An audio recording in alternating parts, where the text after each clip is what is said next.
210, as you can see. Yeah, so the motor is having tension oil issue.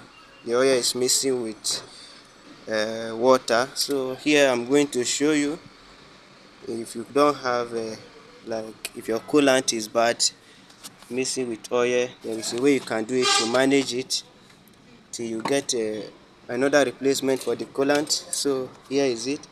I've already do it, and as you can see, you will know that there is two pipes from the coolant.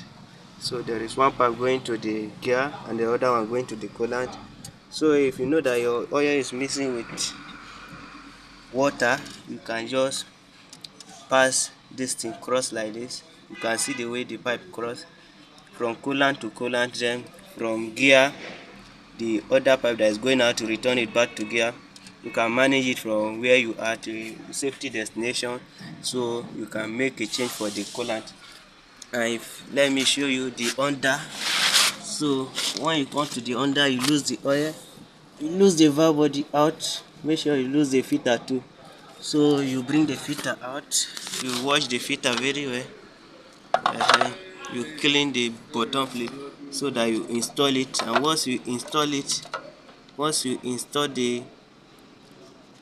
filter, then you can pour your new oil, and your oil will be okay, and you can move it to a safety mechanical shop.